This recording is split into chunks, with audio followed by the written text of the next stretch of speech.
ماه نور و رحمت و غفران کجا هستی؟ بیا ماه شوق و لذت ایمان کجا هستی؟ بیا ماه پرفیض و نیایش ها هر آسانیم بیا ما همه بر سفرت مهمان کجا هستی؟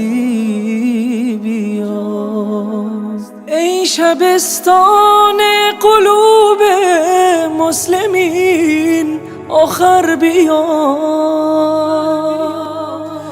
ای گذرگاه مسلمانان کجا هستی؟ بیا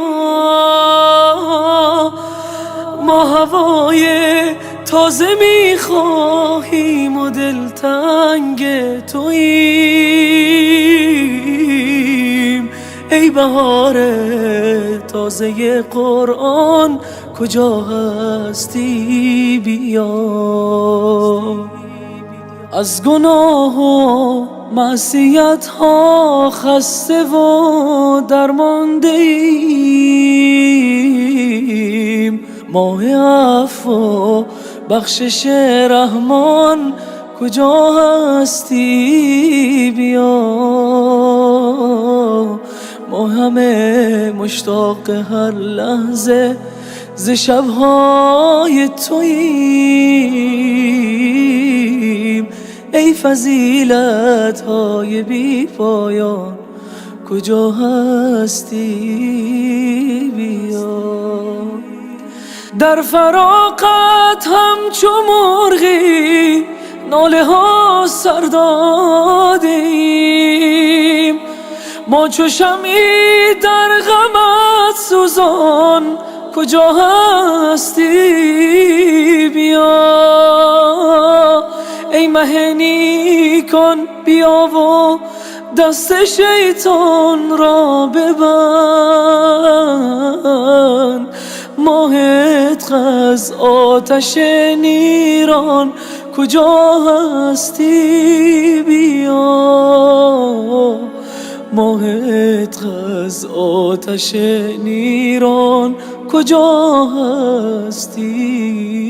بیا ما همه در خواب غفلت ماه بیداری بیا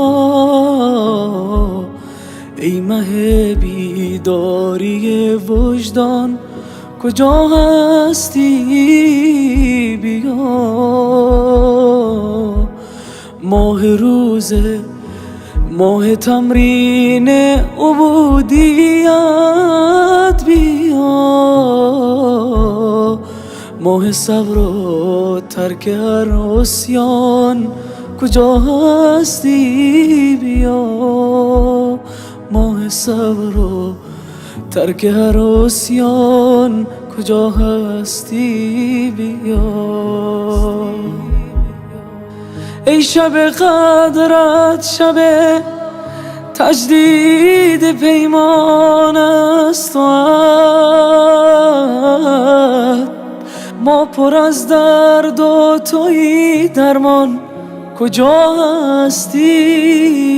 بیا شوق افطار و سحرگاهت به سر داریم بیا ماه شعبان است و ما حیران کجا هستی؟